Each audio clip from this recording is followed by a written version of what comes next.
मतेवाडी शिवारात बंद भारत गॅस टाकीचा स्फोट होऊन घरातील संपूर्ण सामान उद्ध्वस्त, तर यामध्ये जीवितहानी सुदैवाने मात्र झाली नाही। चांदवड तालुक्यातील मतेवाडी शिवारातील पोलीस पाटील बाबूराव नारायण सोनवणे यांच्या पत्र्याच्या घरात आज दुपारी 2:15 वाजेच्या सुमारास घरगुती वापरासाठी भारत गॅस या टाकीचा बंद अवस्थेत असल्याने घरात टाकीचा स्फोट होऊन घरातील सामान, धान्य, भांडे, कपडे व किरकोळ पैसे व इतर साहित्य जळून खाक झाले। या घटनेची खबर मंगरूळ टोल प्लाझा येथील अग्निशामक दलाला प्राचारण केल्यानंतर ती घटनास्थळी येऊन आग विझवण्याचा प्रयत्न केला, मात्र तोपर्यंत घरातील संपूर्ण सामान जळून हे खाक झाले। बाबूराव नारायण सोनवणे राहणार मतेवाडी हे त्या गावचे पोलीस पाटील देखील आहेत। त्यांना 2 मुले, 1 मुलगी, पत्नी असा त्यांचा परिवार आहे। तरी त्यांना आज रोजी खाण्यास देखील धान्य उरले नाही।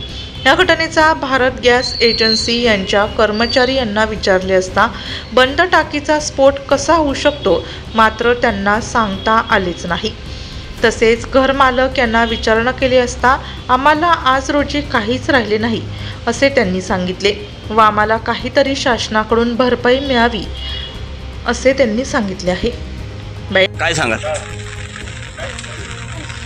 तुमचं किती नुकसान झाले, किती काय नुकसान झाले? भांड्याची नुकसान झाली, दाण्याची नुकसान झाली, भांडी गेली, कपडे समजा कपडे गेले बा, काही म्हणजे अंगावरलाच कपडा आहे। काही घरामध्ये पैसे वगैरे काही? पैसे होते,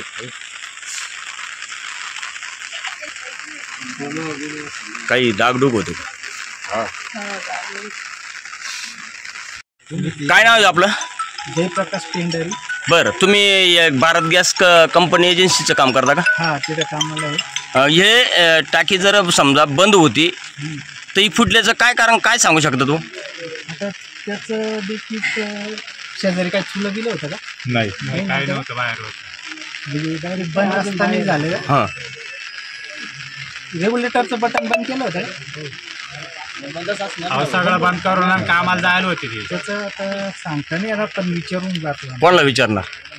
घरी आपल्या घरी कोणला? सेटला विचारून। तुम्ही कामावर आहे ना, तुम्ही याची बंद असताना पहिल्यांदा घटना घडली। हो ना, त्याचं उत्तर काही मला सांगता नाही येणार। बंद असताना तुम्ही प्रत्येक ठिकाणी डिलिव्हरी पोहोचवता, त्या गॅसची हे बघतात, मग तुम्ही देतात ना कस्टमरला। मग आता याच्यावर तुम्हाला काय सांगायला काय झालं?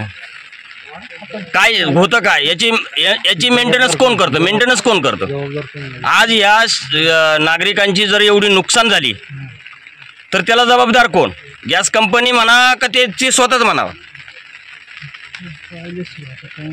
पाहून तर घेतलं ना, फक्त स्फोट झाला, टाकी फुटून गेलेली, फुटून गेली, पण कसं झालं आता ते तपास करतो ना। तुम्ही टाकी दिली नाही, तुम्ही तपास करू। डीजे महाराष्ट्र न्यूजसाठी मुख्य संपादक देविदास जाधव।